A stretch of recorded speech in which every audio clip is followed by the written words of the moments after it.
আপনার প্রাইমারির শিক্ষক ছিলেন। উনি তো একজন শিক্ষক ছিলেন নাকি? আজকে তার সুযোগ্য পুত্র, আমি ক্ষণজন্মা বলি, নূর মোহাম্মদ সাহেব আপনাদেরকে নিয়ে আজকে এই কোরআনের মার্কাজ খুলে দিয়ে গিয়েছেন। আল্লাহ জানা এই মাদ্রাসাটাকে কিয়ামত পর্যন্ত জারি রাখে। বলেন আল্লাহুম্মা আমিন, বলেন আল্লাহুম্মা আমিন। আমার ভাইজান জানেন না, আমরা যখন ঘুমিয়ে থাকি, রাতের বেলা শেষ রাতে আমরা যখন ঘুমিয়ে থাকি, তখন ছোট্ট ছোট্ট দেখবেন এই নাবালক শিশুরা যাদের কোনো গুনাহ নেই, যে জবানটা বড় পবিত্র, ওরা শেষ রাত্রে উঠে যখন শুরু করে দেয় আউযু বিল্লাহি মিনাশ শাইতানির রাজিম, বিসমিল্লাহির রাহমানির রাহিম। যারা পড়েন আমার সাথে পড়েন, বিসমিল্লাহির রাহমানির রাহিম। আল্লাহর হাবিব বলেন, আমার মা বোনেরা শুনে যান, ওয়াজের প্রথমে একটা নুকসা আপনাদের দিয়ে রেখে, একটা প্রেসক্রিপশন দিয়ে রাখি। নবী আমার বলেছেন, কোন ব্যক্তি যদি একবার বিসমিল্লাহির রহমানির রহিম সাধারণ ভাবে তেলাওয়াত করি, নবী আমার বলেন প্রতিটা হরফের বিনিময়ে আল্লাহ 4000 করে নেকি দান করে দেন।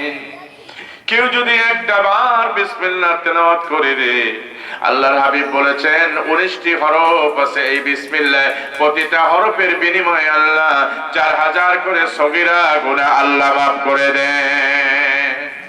আমাদের এমন রাতও আছে যে রাতে কখনো কোরআন তেলাওয়াত করি না, এমন কত ভোর কত সকাল আমার থেকে চলে গেল, আমি ফজরের পরে কোরআন তেলাওয়াত করি না, এমন দিন আমাদের যায় কি যায় না?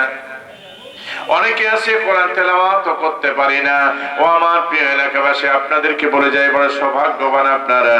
আপনি আমি কোরআন তেলাওয়াত করতে হয়তো পারি না, পারি অথবা সময় পাই না, এরকম যদি সময় চলে যায়, আমি যদি এই মাদ্রাসার সাথে তাআল্লুক রাখি, মহব্বত রাখি, ভালোবাসা রাখি, এদের সাথে যদি সম্পর্ক রাখি, এদেরকে যদি আমি ভালোবাসি, শুনে রেখে দেন, নবী আমার বলেন, আপনার এই সহযোগিতার জন্য, ভালোবাসার জন্য যেই বাচ্চারা কোরআন তেলাওয়াত করবে, ওদেরকে আল্লাহ যত নেকি দেবে, তার সমপরিমাণ নেকি আল্লাহ আপনার আমার আমলনামায় দিয়ে দেবে।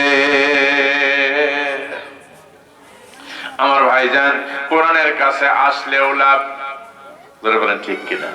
কোরআন শুনলেও লাভ, কোরআন দেখলেও লাভ। কয়েকটা জিনিস আছে দেখলে চোখের যদি ভালো হয়। এক নম্বর, কেউ যদি কোরআন তেলাওয়াত করে, এই কোরআন নূরের কোরআন তেলাওয়াত করার কারণে তার চোখের জ্যোতিকে আল্লাহ ভালো করে দেয়, চোখের গুনাহগুলোকে আল্লাহ মাফ করে দেয়। কেউ যদি বাবা এবং মায়ের চেহারার দিকে তাকায়, আল্লাহ রাব্বুল আলামিন তার চোখের গুনাহ মাফ করে দেয়। কোন ব্যক্তি যদি কাবা শরীফের দিকে তাকায়, তাকানোর সঙ্গে সঙ্গে আল্লাহ তাআলা তার এই চোখের যাবতীয় গুনাহ আল্লাহ মাফ করে দেন। কিছু দিকে তাকালে চোখের জ্যোতি বাড়ে, গুনাহ মাফ হয়ে যায়। আবার কিছু কিছু জায়গা আছে রে বাজান, তাকালেই চোখের জ্যোতি খারাপ হয় আর গুনাহ অর্জন হয়। আছে কি নাই? যাতে চোখের জ্যোতি বাড়ে, যাতে নেকি অর্জন হয়, তার নাম আল কোরআন। এই কোরআন তেলাওয়াত করবেন, নেকি হবে, হবে কি হবে না? মান ক্বারাআল কুরআন ফাস্তাযহারা ফাআল্লা হালালাহু ওয়া হাররামা হারামাহু আদখালাহুল্লাহুল জান্নাহ। নবী আমার বলেছেন, যে কোরআন তেলাওয়াত করে, কোরআনের যে হুকুম আছে সেই হুকুম সে মেনে চলে, কোরআনের নিষেধগুলোকে সে বর্জন করে, হারামের কাছে যায় না আর হালালকে সে ছাড়ে না, কোরআন পড়ে, কোরআন মানে, আল্লাহ রাব্বুল আলামিন আদখালাহুল্লাহুল জান্নাহ, আল্লাহ তারে জান্নাতে প্রবেশ করে দেবে। ওয়াসাফাহু আশরাতুন, এমন 10 জন মানুষকে শাফাআত করার সুযোগ করে দিবে যাদের পরে জাহান্নাম ওয়াজিব হয়ে গেছে। এমন জাহান্নামে 10 জন মানুষকে সুপারিশ করে করে ওই হাফেজ সাহেব জান্নাতের ব্যবস্থা আল্লাহর পক্ষ থেকে করা হবে। সুবহানাল্লাহ কোন। আমার ভাইয়েরা, এই জন্য রাসূল বলেছেন, মান ক্বারা আল কুরআনা ফাস্তাযহারাহু ফাআল্লা হালালাহু ওয়া হারামা হারামাহু আদখালাহুল্লাহুল জান্নাহ। যে কোরআন পড়ে, কোরআন মানে আল্লাহ তারে জান্নাতে দিয়ে দেবে। ওয়া শাফাআতু আশরাতুম মিন ফাদ ওয়াজাবাত লাহুন নার। এমন 10 জনকে সুপারিশ করার অধিকার দিবে যাদের জন্য জাহান্নাম ওয়াজিব হয়ে গেছে। কথা বলেন ঠিক কিনা? এই জন্য বলি আমার বাবাজিরা, আমার ভাইয়েরা, আমি আলোচনা শুরু করতে যাচ্ছি। একটুখানি অনুরোধ করব, যারা এখনো বাড়িতে আছেন দ্রুত চলে আসেন। আজকের এই জান্নাতের বাগিচা হবে ততক্ষণ, আখেরে মোনাজাত হবে না যতক্ষণ। যখন আখেরে মোনাজাত হয়ে যাবে রে বাবা, তখন আর এই জায়গাটা জান্নাতের বাগিচা থাকবে না। আজকের এই দুনিয়ার জগতে যারা জান্নাতের বাগিচায় বসবে, কিয়ামতের ময়দানে তাদেরকে আল্লাহর আসল জান্নাতের মধ্যে পাওয়া যাবে। লা ইলাহা লা ইলাহা লা ইলাহা লা ইলাহা মুহাম্মাদুর রাসূলুল্লাহ। সুবহানাল্লাহ, আলহামদুলিল্লাহ, লা ইলাহা সুবহানাল্লাহ, আলহামদুলিল্লাহ, লা ইলাহা সুবহানাল্লাহ, আলহামদুলিল্লাহ, লা ইলাহা ইল্লাল্লাহ। আকাশের মালিক যে আল্লাহ, ওই জমিনের মালিক সে আল্লাহ। লা ইলাহা ইল্লাল্লাহ, লা ইলাহা লা ইলাহা ইল্লাল্লাহ মুহাম্মাদুর রাসূলুল্লাহ সাল্লাল্লাহু আলাইহি ওয়াসাল্লাম। মা বোনদেরকে বলে যেতে চাই, আমার ভাইজান, আমার মা হলেন এমন নিয়ামত আল্লাহ দান করেছে, যার সম্পর্কে আল্লাহর নবী বলেছে, আল জান্নাতু তাহতা আকদাবুল উম্মাহাত। মায়ের পায়ের নিচে সন্তানের বেহেশত। যেরকম সুবহানাল্লাহ। একজন এসে জিজ্ঞেস করলো, সাআলা রাজুলুন ইয়া রাসূলুল্লাহ সাল্লাল্লাহু আলাইহি ওয়াসাল্লাম, আইয়ু আহসানু হাক্কা, আমি কার সবচেয়ে বেশি খেদমত করব? হুজুর, আমি কার খেদমত বেশি করব? মান আহাব্বা হুসনা সাহাবাতি, হুজুর কার সঙ্গে বেশি সৌজন্যমূলক আচরণ হবে, বেশি খেদমত করব কার? নবী আমার বললেন, উম্মুকা, তোমার মা। কার কথা বললেন? মা। উনি বললেন, সুম্মা মান ইয়া রাসূলুল্লাহ, তারপরে কার? বলল, উম্মুকা, তোমার মা। উনি আবার বললেন, ওই প্রশ্নকারী আবার বলছেন, ইয়া রাসূলুল্লাহ সুম্মা মান, এরপরে কার খেদমত করো? নবী দ্বিতীয়বারই বললেন, উম্মুকা, তোমার মায়ের খেদমত করো। এরপরে বললেন, সুম্মা মান, হুজুর এরপরে কার খেদমত করব? চতুর্থবার নবী আমার বললেন, আবুকা, এটা তোমার 4 নম্বরে তোমার আব্বার খেদমত করবা। জোরে কোন সুবহানাল্লাহ। 3 বার বলেছেন কার কথা? জোরে বলেন কার কথা? মা হলো পৃথিবীতে মানুষের জন্য সবচেয়ে শ্রেষ্ঠ নিয়ামত। মায়ের কোল হলো, মায়ের কোল হলো পৃথিবীর শ্রেষ্ঠ বিদ্যাপীঠ। সবচেয়ে শ্রেষ্ঠ বিদ্যালয় হলো মায়ের কোল। মায়ের কাছ থেকে যে বুনিয়াদী শিক্ষা হয়, এই শিক্ষা পৃথিবীর আর কোন প্রতিষ্ঠান দিতে পারে? এই জন্য মা আপনাকে বলে যায়, আপনি যদি চান যে আপনার সন্তানকে আপনি যা বলবেন সে তাই শুনবে, বাবা যা বলবে তাই শুনবে, যদি আপনার এটাই আকাঙ্ক্ষা হয়, তাহলে আপনার শুরু থেকে কাজটা শুরু করতে হবে। আমার ভাইয়েরা, যখন মায়ের পেটে সন্তান আসবে, সঙ্গে সঙ্গে আম্মা, আপনি প্রথমেই তাকে কোলে করে কোরআনের তেলাওয়াত শুরু করে দিবেন। যখন 2 মাস 3 মাস হয়ে যাবে রে মা, তখন আপনি যে সূরাটা তেলাওয়াত করবেন তার নাম হলো সূরা ইউসুফ। আপনি সূরা ইউসুফ যদি 4 মাসে পেটে সন্তান আসার পরে তেলাওয়াত করেন রে মা, আপনার পেটে যে সন্তান আসবে, ওই সন্তানকে আল্লাহ তাআলা সুশ্রী করে দিবে। সুন্দর চেহারার একটা সন্তান আপনাকে দান করবেন। যদি জিজ্ঞেস করেন, হুজুর সন্তান সুশ্রী মানে কি শুধু চামড়া সাদা নাকি? চামড়া সাদা হলেই কিন্তু সুন্দর চেহারার হয় না। আপনি দেখবেন যার ভিতর দ্বীন আছে, ঈমান আছে, ইসলাম আছে, আমল আছে, আখলাক আছে, যদি হয় চেহারা কালো, তারপরেও তার চেহারা দিয়ে বের হয় আলো। অনেক সময় দেখবেন খুব সুন্দর লোকটার চেহারা ফুটফুটে সাদা চামড়ার, কিন্তু নামাজও নেই, রোজাও নেই, হজও নেই, যাকাতও নেই, বিড়ি ছাড়া সকালে নাস্তা হয় না। আছে না এরকম? সকালবেলার ফার্স্ট নাস্তা হলো বিড়ি। আছে না এরকম? বলেন, গমের থেকে উঠে এক হাতে মেশাক, এক হাতে বিড়ি। আবার কেউ কেউ আছে বিড়ি আর চা একসাথে না খালি নেশাটা ভালো মেটে না। দেখেছি অনেক ভদ্রলোক এক হাতে রয়েছে, ডান হাতে সিগারেট, বাম হাতে চা কাপ। কথা বুঝছেন কথা ঠিক কিনা? কোন ডান হাতে এইবার যে সিগারেট টানে আর বাম হাতে চা খায়, আর বাম হাতে কোনো কিছু খাওয়া, এটা হলো শয়তানের অভ্যাস। বাম হাতে কিছু খাওয়া যাবে না, বাম হাতে খাওয়া যাবে না, ডান হাতে খাইতে বলা হয়েছে। আর বিড়ি সিগারেট তো খাওয়াই যাবে। বিড়ি সিগারেট যিনি খান তিনি কিন্তু নিজের শত্রু নিজে। কথা বলেন ঠিক কিনা? যারা সবসময় ধূমপান করবে ব্রনকাইটিস হবে, কাশি তো জমবেই। যত বেশি কাশ হয় তত বিড়ি হলে বেশি টান দিয়ে, কাশি হলে বিড়ি না টানলে বলে তার কাশ থামে না। এরকম একটা অবস্থা আছে, আছে কিনা বলেন?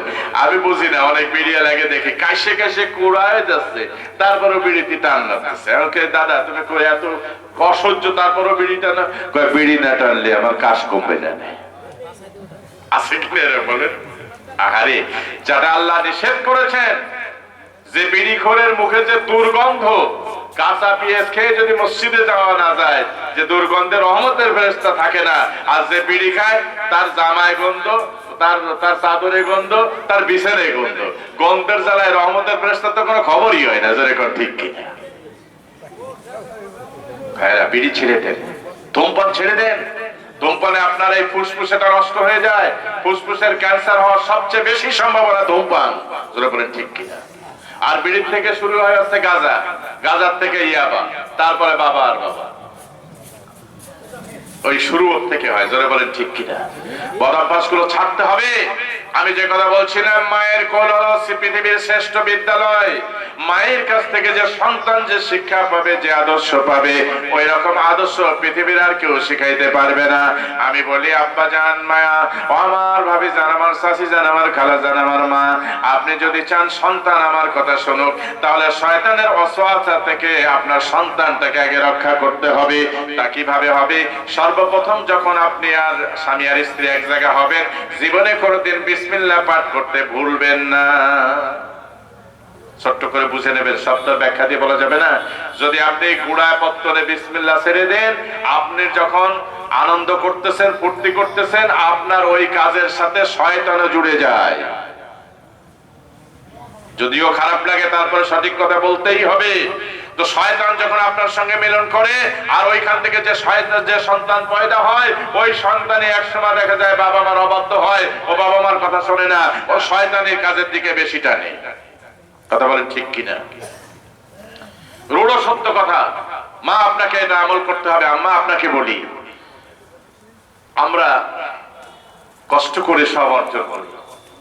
দেখেন, আমরা এত কষ্ট করে ধান চাষ করি, গম চাষ করি, সবজি চাষ করি, তারপরে টিউবওয়েলের পুঁতি, তার থেকে পানি এনে এত সব করি, আমরা আয়োজন করে কষ্ট করে অর্জন করি আমরা। আর বিনা কষ্টে আমাদের খাবারের সঙ্গী হয় মিস্টার শয়তান। কথা বুঝছেন? ও কোনো কাজ কারবার করে না, খালি তাকায় থাকে আপনি আল্লাহর হুকুম অমান্য করেন কোন সময়, ওই সুযোগ পাওয়ার সাথে হামলি মারি আপনার প্লেটে খাওয়া শুরু করে। অর্থাৎ যখন মুমিন মুসলমান যখন তারা খেতে বসে, আমার ভাইয়েরা, যদি আপনি বিসমিল্লাহ না বলে খাওয়া শুরু করেন, তাহলে আপনার খাওয়ার সাথে শয়তান এসে অংশীদার হয়। ও মাঠেও যায় না, ঠান্ডার সময় জমিও প্যাক দেয় না, কোনো কষ্ট করে না, কিন্তু শুধু তাকায় থাকে যে বিসমিল্লাহ বাদ দেছে কিনা। বিসমিল্লাহ যদি বাদ যায়, সঙ্গে সঙ্গে আপনার কষ্ট অর্জিত খাবার ও খেয়ে যায়। এই জন্য ডিশ সামনে, চামচ আছে, প্লেট নেচ্ছেন আর খাচ্ছেন, নেচ্ছেন আর খাচ্ছেন, যায় কোথায়? কারণ আপনি তো একা খান না, শয়তান খাচ্ছে। কথা কি বোঝা গেল? আমার ভাইরা, আপনার আমি যখন পান করতেছি, পানি পান করতেছি, তখন যদি আমি বিসমিল্লাহ না বলে পানি পান করি, আমার ওই পানি পানের সাথে শয়তান অংশীদার হয়। সে বিনা কষ্টে বিনা ব্যয়ে আমার সঙ্গে খানা খায় এবং আমার সঙ্গে পানি পান করে নেয়। আমি আমার কষ্টে অর্জিত সম্পদ ওরে খাওয়াইয়া আমার শত্রুকে আরো বেশি শক্তিশালী করি। এই জন্য আজকের মাহফিলে একটা নিবেদন করব, মা বোনদেরকে বলবো, বাবাদের, ভাইদের, আমার ছেলে মেয়েদের, সোনামণিদের সবাইকে বলবো, আমি কখনোই আর শয়তানকে খেতে দেব না। ওরে ভাতে মারবো, পানিতে মারবো। রাজি আছেন? শয়তানকে ভাতে মারবো, পানিতে মারবো। তার মানে বিসমিল্লাহির রহমানির রহিম বলে আমি খানা খাবো, বিসমিল্লাহ বলে আমি পানি পান করবো। যারা বলেন ঠিক কিনা? আমি মাঝে মাঝে এই এতিমখানায় বসি। আজকে আলহামদুলিল্লাহ, আল্লাহ শুকরিয়া স্বরূপ বলছি যে এখন যে সুযোগ্য দুইজন শিক্ষক আমাদের এতিমখানায় আল্লাহ পাক মিলিয়েছেন। আবু শফিক সাহেব তো অনেকদিন আছে, আমার স্নেহের ফয়সাল, হাফেজ ফয়সাল এখন আসার পরে অনেকেই এলাকাবাসী বলছে, হুজুর এখন এতিমখানার চেহারাটা অনেকটা পাল্টে গেছে। সুবহানাল্লাহ। কোন দুইজন যোগ্য শিক্ষক এখানে রয়েছেন আলহামদুলিল্লাহ। আমি মাঝে মাঝে বসি, দেখি এখানে একটা সিস্টেম আছে। আমাদের শফিক সাহেব বলেন, খানার দরখাস্ত দস্তরখান পেছানোর পরে, প্লেট আসার পরে ছোট্ট একটা বাচ্চা উঠায় দাঁড়ায়, তখন সে বলতে থাকে বিসমিল্লাহ আলা বারাকাতিল্লাহ, আল্লাহুম্মা বারিক লানা ফি মা রাযাকতানা ওয়া কিনা আযাবান নার, বিসমিল্লাহ ওয়া আলা বারাকাতিল্লাহ। একটা ছোট্ট ছেলে পড়ে আর তার সাথে সবাই পড়ে, এরপরে খানা শুরু করে। সুবহানাল্লাহ। আজকের এই ধরনের এতিমখানায়, হেফজোখানায়, নুরানি মাদ্রাসায় ছোট্ট ছোট্ট বাচ্চার কচি মুখ থেকে সুটার সুগন্ধি বের হয়, ভাত খাওয়ার দোয়া হয়, আউযুবিল্লাহ বিসমিল্লাহ পড়ার তেলাওয়াত শোনা হয়। আর এর বাদে আমাদের বাচ্চাদেরকে মাদ্রাসা, নুরানি মাদ্রাসা, হেফজোখানা বাদ দিয়া যেখানে দেওয়া হয়, পশ্চিমকালে ভুলেও কেউ আউযুবিল্লাহ বিসমিল্লাহ পড়ায় না। কথা বলেন ঠিক কিনা? আমার ভাইরা, আমার মায়েরা, আমি আপনাকে অনুরোধ করে যাই, আপনার কারো কাছে যাওয়া লাগবে না যে আমার সন্তান আমার কথা শোনে না, আমার মেয়ে আমার কথা শোনে না, হুজুর একটু তাকবীর দিয়ে দেন। আমি তো মাঝে মাঝে কিছু টুকটাক তদবির করি, জানেন আপনারা। আমার কাছে অনেকেই আসে, হুজুর একটা মাত্র ছেলে আমাকে অনেকদিন কেঁদেছে, বুঝছো শাহজাহান, অনেকবার আমাকে বলছে, 3 বার আমার কাছে তদবির নিতে, একটা মাত্র ছেলে, ঢাকা থাকে ওয়াইফকে নিয়ে, কইছে আমি কিচ্ছু চাই না হুজুর, আমি তার কাছে কিছু চাই না, শুধুমাত্র একটু ফোন দিয়ে যদি জিজ্ঞেস করে, মা তুমি কেমন আছো, আব্বা কেমন আছে, আমার তাতেই শেষ, আমার বাড়ি যা আছে কোনো অভাব নেই। কিন্তু আমার একটা ছেলে, সে কখনো ফোন দিলে বলে তুমি ফোন দিছো কেন? নাউজুবিল্লাহ। কোন ফোন দিলি কয় ফোন দিছো কেন, আমি ব্যস্ত, রাখো। মার সঙ্গে কথা বলার সুযোগ হয় না। তদবির দিছি, আর এক পরের সপ্তাহে এসে কাছে, হুজুর সেদিন ফোন দিছিলাম, তা 1 মিনিট একটা কথা কয় রাখো, আমি ব্যস্ত আছি। দ্বিতীয়বার আসার পরে আমাকে বললো যে হুজুর এখন যেন মনটা একটু নরম হয়েছে, আমি তো তার কাছে কিচ্ছু চাই না, সে আমার নিজে ফোন দিয়ে জিজ্ঞেস করছে, মা কেমন আছো? হুজুর আমার মনে হয়েছে দুনিয়ার সব আমি পেয়ে গেছি। সুবহানাল্লাহ। এরকম হয়। আমি বলছি আমি আব্দুর রব সাহেবের কাছে তদবির আনতে যাওয়া লাগবে না, জেনারেল তদবির সবাইকে দিয়ে দিচ্ছি। আম্মা আপনি প্রথম থেকে প্রস্তুতি নেন, আপনি যখন বাচ্চাটাকে দুধ পান করাবেন, সেই ছোট্ট শিশু তো বিসমিল্লাহ পড়তে পারে না, আপনি যখন দুধ পান করাবেন তখন আপনি পড়বেন বিসমিল্লাহির রহমানির রহিম। তাহলে ওই সন্তান শয়তান থেকে নিরাপদ হয়ে যাবে, ওর সাথে শয়তান দুধ পান করতে পারবে না।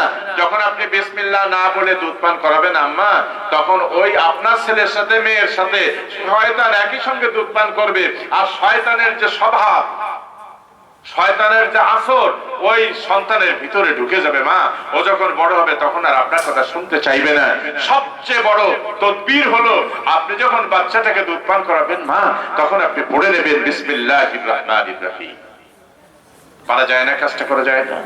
আমার ভাইজান, নবী আমার বলেন, যদি কোনো মা, যদি কোনো মহিলা তার স্বামীর ঘরখানা যদি সকালবেলা বিসমিল্লাহির রহমানির রহিম বলে ঝাড়ু দেয়, নবী আমার বলেন সে মনের সন্তুষ্ট চিত্তে স্বামীর ঘর ঝাড়িয়ে দিল, কিন্তু আল্লাহ রাব্বুল আলামিন ওই মহিলার আমলনামায় কাবা শরীফ ঝাড়ু দেওয়ার সমান সওয়াব দিয়ে দেবে।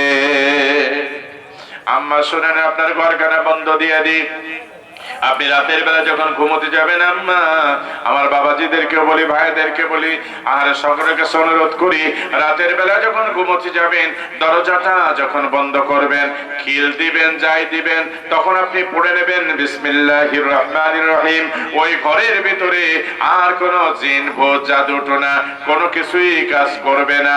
আল্লাহর রহমতের ফেরেশতা ওই ঘরখানা পাহারা দিতে থাকবে। আপনি সকালবেলা যখন উঠবেন, দরজাটা যখন খুলবেন, তখন যদি আপনি বিসমিল্লাহির রহমানির রহিম বলে দরজাটা খুলে নেন রে বাপ, তাহলে সারাটা দিন আল্লাহর রহমতের ফেরেশতা আপনার ঘরখানা পাহারা দেবে।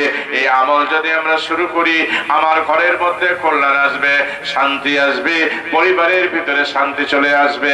আর যদি বিসমিল্লাহ গলত করে ফেলি, আমি যদি এই আমল ছেড়ে দেই রে বাপ, তাহলে ওখানে শয়তান আসবে। শয়তান আসার মানেই হলো অশান্তির সৃষ্টি হওয়া। জোরে বলেন ঠিক কিনা? ইন্নাশ শাইতানা আদুউম মুবিন। শয়তান হলো কি? মানুষের স্পষ্ট শত্রু। আল্লাহ পাক নিজে বলেছেন শয়তান তোমার শত্রু। সুতরাং শয়তানের হাত থেকে আমাদের বাঁচার দরকার আছে কি নাই? এই জন্য আমরা যে কাজ করব, কাজের প্রথমে বিসমিল্লাহ পড়বো, আর কখনো বিসমিল্লাহ ছেড়ে দেব না। যদি বিসমিল্লাহর আমল শুরু করতে পারি রে ভাই, যদি আপনারা জানেন এটা যে মাসটা চলতেছে, এই মাস চলতেছে দোয়া করার মাস, দোয়া শুরু হয়ে গেছে। আল্লাহুম্মা বারিক লানা ফি রাজাব ওয়া শাবান ওয়া বাল্লিগনা রমাজান। এই দোয়াটা মুখস্থ করবেন, যাদের আছে তারা পড়বেন। আল্লাহ রাসূল সাল্লাল্লাহু আলাইহি ওয়াসাল্লাম যখনই রজব মাস শুরু হয়ে যেত, সঙ্গে সঙ্গে দোয়া করতে থাকতেন, আল্লাহুম্মা বারিক লানা ফি রাজাব ওয়া শাবান ওয়া বাল্লিগনা রমাজান। পড়েন আমার সাথে, আল্লাহুম্মা বারিক লানা ফি রাজাব ওয়া শাবান ওয়া বাল্লিগনা রমাজান।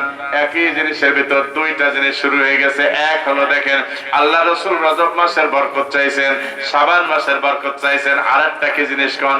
এর ভিতরে আরো একটা জিনিস আমার নবী আকাঙ্ক্ষা করেছেন, সেটা হলো আল্লাহ তুমি আমার হায়াত বাড়ায় দাও, রমজান পর্যন্ত আমার হায়াতটা বাড়ায় দাও। তাই বলছে না, বাল্লিগনা পৌঁছায় দাও আল্লাহ, রমজান পর্যন্ত আমার হায়াতকে তুমি বৃদ্ধি করো। বলেন সুবহানাল্লাহ। নেক আমলের জন্য হায়াতে তাইয়্যিবা আল্লাহর কাছে চাওয়া যায়। আমার নবী এটা শিখালেন এই দুয়ার মধ্যে। জোরে বলেন ঠিক কিনা? এই রজব মাসে শুরু হয়ে গেছে, যেই মাসে আল্লাহর নবী মেরাজে গিয়েছিলেন। সূরা বনী ইসরাঈলের একদম প্রথমে আল্লাহ তাআলা বলছেন, সুবহানাল্লাযী আসরা বিআবদিহি লাইলাম মিনাল মাসজিদিল হারাম ইলাল মাসজিদিল আকসা বারাকনা হাওলাহু লিনুরিয়াহু মিন আয়াতি। বলেন না সুবহানাল্লাহ। আমার ভাইজান ও মুসলমান, কপাল পোড়া মুসলমান, মুসলমানদের জিজ্ঞেস যদি করা হয় কখন কোন দোয়া কোন কাজ করতেছি, আওয়াজ বুঝতে পারছেন কি রকম ভাই? ও ওই পাড়ায় আওয়াজ। আচ্ছা বলছো। আচ্ছা, আপনারা কি কথা ভালো বুঝতে পারছেন? কথা বোঝা যাচ্ছে? জি, সমস্যা নেই তো? আলহামদুলিল্লাহ। বলেন আলহামদুলিল্লাহ। কারণ বাড়ি থেকে যারা অলসতায় শুনতে চাচ্ছেন, তাদের জন্য আমি একটা উদাহরণ দেই। অনেক সময় এই তো শীতের সময়, এখন খুব বেশি নেই, এখন তো মানুষের গরম কাপড়ের অভাব নেই। আগে সত্যবেলা আপনাদের মনে আছে, সকালবেলা উঠলে আগুন জ্বালায় দিত। আগুন পোহাতো না মানুষ? তা আগুন জ্বালায় দিলে ভাইজান যারা বাড়ি থেকে শুনতে চাচ্ছেন, তারা যদি বুঝতে না পারেন, বড় একটা কষ্ট আমি পাবো না। তার কারণ হচ্ছে আগুন জ্বালায় দেওয়া হয়, যারা আগুনের কাছে আসে তাদের দুই কামি হয়, আগুন দেখতেও পারে, আগুনের তাপও পায়। যারা বলে ঠিক কিনা? আর যারা দূরের থেকে দেখে, ওর কাছে আসে না, ওরা শুধু দেখতে পারে, কিন্তু আসলে আগুনের তাপে যে শান্তি লাগে এই শীতের সময়, সেটা কি সে পায়? আপনি হয়তো বাড়ি থেকে শুনতে